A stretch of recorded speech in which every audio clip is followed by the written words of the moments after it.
สบายดี FC ที่นับถือและหักแพงเรารวมกับเป็น FC คนลาวและต่างประเทศเนาะที่มีคนลาวคนไทยหรือชาติต่างๆมื้อนี้ก็เป็นคลิปที่สองเลยที่มีการทดลองเบิ่งภาพแสงสีเสียงในการอบรมการว่ามื้อนี้ก็มีเรื่องอันหนึ่งมีประเด็นหนึ่งมีจุดประสงค์อันหนึ่งอยากเว้าสู่พี่สู่น้องฟังลูกหลานฟังคือการสร้างเฮ็ด YouTube นี่แหละอยากเว้าเนี่ยการเฮ็ด YouTube นี่ กับความมักกันแหละย้อนความมักแล้วก็ฮักแล้วก็มีจุดประสงค์อยากสะสมวิดีโอและภาพไว้ใน YouTube นี่เพราะถือว่า YouTube นี่เป็นมหาหอสมุดแห่งโลกบ่แม่นแห่งชาติแห่งโลกเลยถึงแม้นชีวิตเฮาเนี่ยจากไปเฮาก็ยังมีรูปภาพมีการเคลื่อนไหวมีเส้นทางสายชีวิตพิธีประจำวันของเฮาอยู่ในโลกนี้เพื่อให้ลูกให้หลานได้ฮู้ได้เห็น ฉะนั้นในการจะคิดแล้ววันนี้มันก็ต้องมีการตั้งชื่อ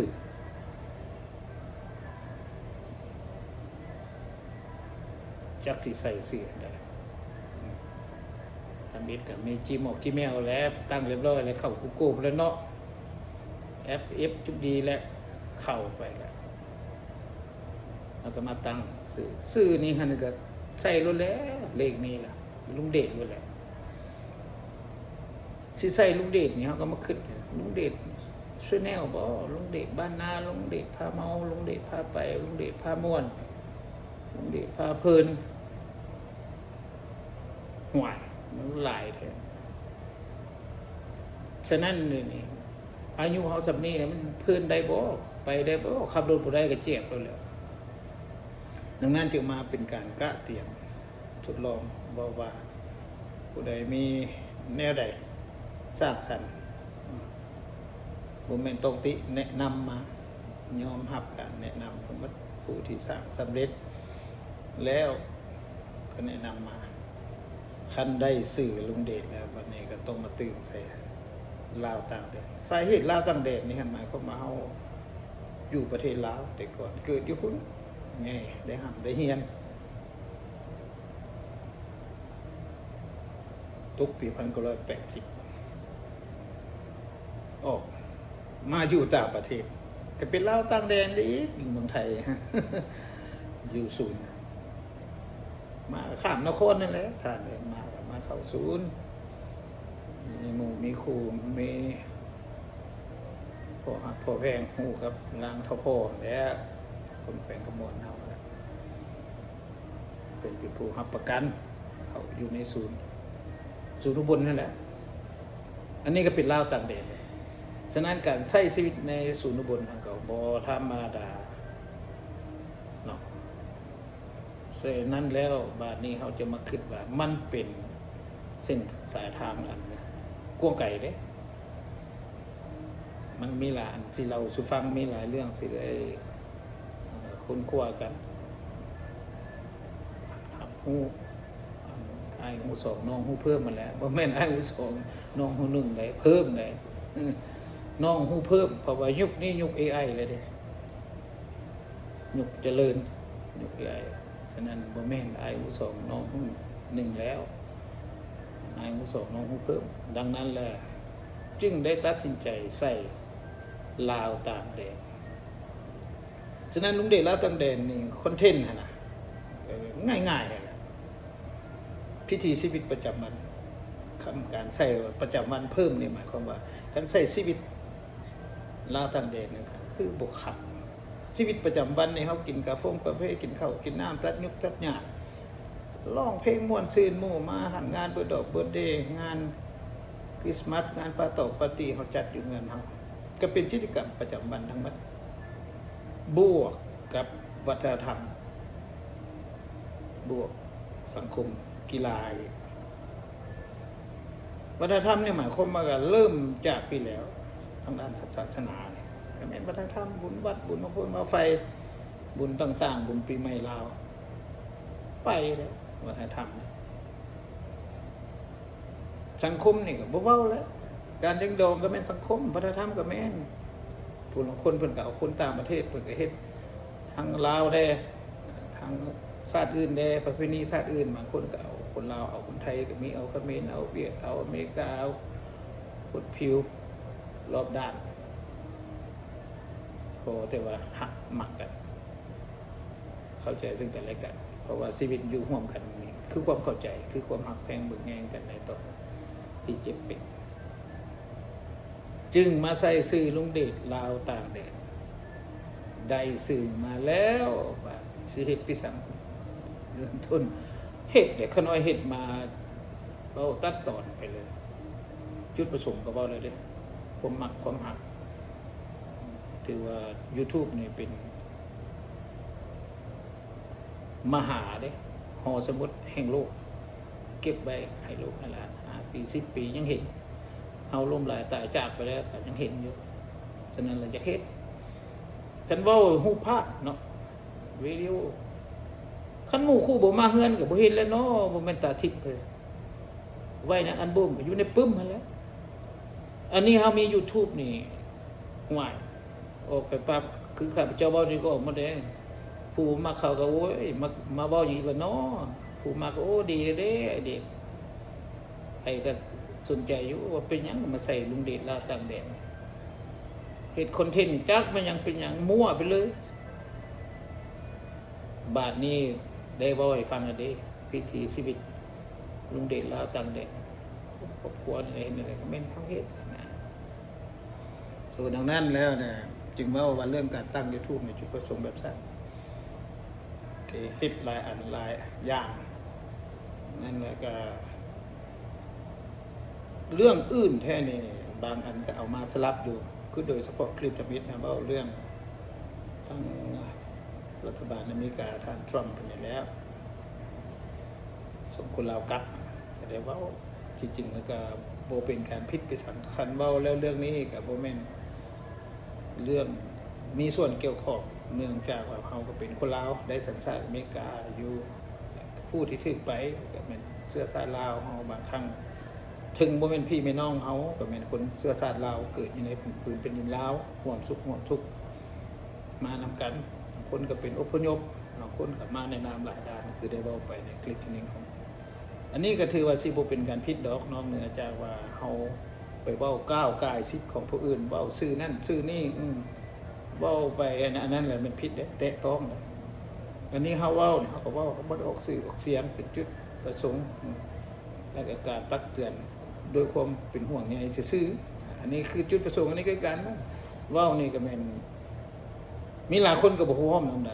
บ่แม่นว่าเฮ็ดไปนี่มีสิเป็นคนพร้อมเจ้าเฮ็ดไปพิสันขับรถขับลางก็เป็นการเสี่ยงไปท้ายคนเถื่อกับเขาก็บ่มักเข้ากล้องเขายังมีโอ้ครบบ่ได้คนเว้าได้ระบบเงินเพิ่นให้ถามมันบ่ได้เลยหิบเซานะเมื่อยพุ่นน่ะนั่งไปหาโลลิ้นกินเบียร์กินเหล้ายามพี่ยามน้องยังสิดีกว่าไปเฮ็ด YouTube เพื่อสิได้ง่ายๆเบิ่งเข้าล้านวิวก็บ่ได้ฮอด500 300มีเพิ่นได้ล้านวิว10 ปียังบ่ได้เว้าเฮาอ่อนใจแต่เฮาอ่อนบ่ได้บ่อ่อนได้บ่ได้ก็ยาเงินเดี๋ยวนี้ก็ผ่านมาแล้วเนาะผ่านไป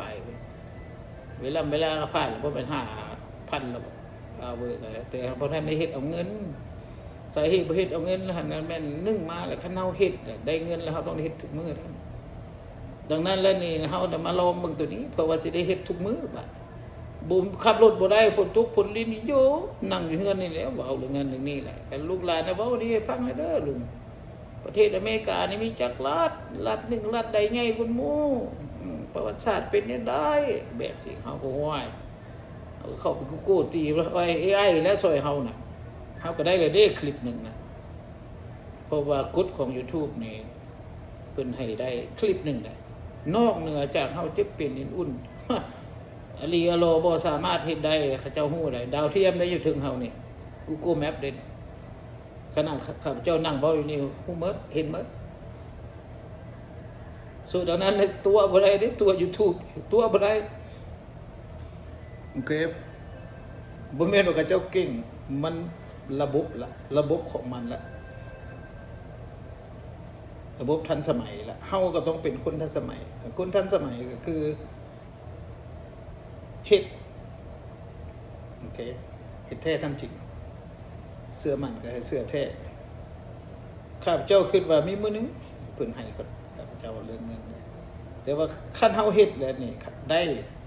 คือเดือนนึง 2-300ซิเฮาก็อยากได้ทุกเดือนซำนั้นบาดนี้เฮาบ่มีคลิปลงเฮ็ดได้ตัดวิวแล้วส่วนนั้นการเตรียมตัวที่เว้าสิว่านี่หั่นอยากให้ยูทูบเบอร์เด้อที่มีประสบการณ์รับความสำเร็จแล้วคอมเมนต์สัญญาณมาบอกให้เนี่ยเดี๋ยวนี้เรื่องคอมเมนต์ก็บ่ได้นั่นเดี๋ยวนี้มันเป็นผิดกฎระเบียบผิด2เทื่ออันนี้ดีเจตอนนั้นไปมาใส่บ่ได้ก็เลยเอาดีเจมาเฮ็ดใส่ให้ลูกหลานเขาเบิ่งเขาใส่คุณนึกว่าไปบ่ได้รถก็บ่มีตอนไปลาวก็เลยใส่มาแล้วไปผิดเสียง2เทื่อแล้วแต่ว่าเสียงเพิ่นนี่ผิดเสียงชื่อบ่ได้กระทบต่อ2ศาลมีแต่เพิ่นลงโทษ3เดือนเฮาก็เฮ็ดแจ้งไปหั่นแล้วเพิ่นเฮ็ดมาส่วนนั้นแล้วนี่บ่แม่นว่าเฮาสิเฮ็ดในใดก็เฮ็ดไปแล้วมันผิดเพิ่นก็บ่ได้อีกแล้วอันอื่นแทบบ่มีหยังมีแต่ว่าเว้าเรื่องนี้แหละจุดประสงค์เว้าแล้วซื่อหยังต่างๆมีความหมายใดเป็นหยังลุงเดชห่วยคือลงไปสะไม่หยังกันคอนเทนต์เจ้าไม่หยังก็หลายคนถามมาเดี๋ยวนี้ออกเลยคอนเทนต์เนี่ยมันชีวิตพิธีชีวิตประจำวันของลุงเดชลาวต่างแดนมีหยังก็แม่นเฮ็ดหยังก็ออกเฮ็ดหัวเฮ็ดส่วนเอาไปหมดหลายคนก็โปเอาจนมาเอามันบ่มีบทลงบ่เอาคันเฮาเฮ็ดแล้วเฮาต้องได้เฮ็ดไปบ่ได้แล้วก็นั่นส่วนนั้นแล้วนี่ก็อยากขอฝากนำหั่นแหละผู้ที่สำเร็จหั่นแหละฝากพี่น้องๆช่วยทั้งช่วยทั้งช่วยกดติดตามหั่นแหละเพราะส่วนหลายแล้วแค่ว่าสนับสนุนเรื่องการเว้านี่เรื่องเราหันแล้วนี่อยากฮู้หยังก็แท็กมาหรือว่าเขียนลงอยู่ในช่อง YouTube หันลุงเฮาอยากฮู้จักอันประวัติศาสตร์อเมริกาตัวอย่างลุงเฮาอยากฮู้จักแผ่นดินใหญ่ที่สุดแม่นรัฐใดใหญ่กว่าหมู่และมีพลเมืองหลายตัวอย่างอันนี้ว่าให้ฟังแล้วลุงก็สิซอกข้อมูลมาให้ฟังนะผู้ลางคนก็เพิ่นฮู้จักเฮ็ดอยู่แต่เพิ่นบ่มีเวลาสิไปซอกไปค้นเฮาผู้มีเวลานี่บำนาญแล้วนี่เฮามีเวลาซอกคนแล้วก็มาเล่าสู่กันฟังหรือว่าสัมภาษณ์ใครอยากให้ไปสัมภาษณ์ผมว่ามาเดี๋ยวแม่อยากให้เว้าเรื่องอันนี้แหละมาเบิ่งการเจ็บเป็นของหมู่คู่มันหยังนี่แหละลูกหลานนี่แหละพอซอยในใดหมอในใดเป็นในใดไปคันถ้าผู้ใดให้ไปเอากล้องไปถ่ายนี่อันนี้บ่ได้บ่ไปเด้อคันบ่ได้หาความช่วยเหลือหรือว่าห้องขอมานะดังนั้นเฮาก็ยินดีอันอื่นแท้บ่มีหยังแล้วฝากคือเว้าแหละกดติดตามแล้วก็ช่วยแชร์ช่วยคลิกไลค์นะครับเพื่อเฮ็ดให้วิวมันขึ้นเดี๋ยวนี้เฮ็ดมา2ปีเห็นวิวบ่ขึ้นเฮ็ดหลายแต่ว่ามันเป็นคอนเทนต์ที่บ่จับใจส่วนหลายอยู่ในเดี๋ยวนี้บ่ได้มีเว้าไปแล้วก็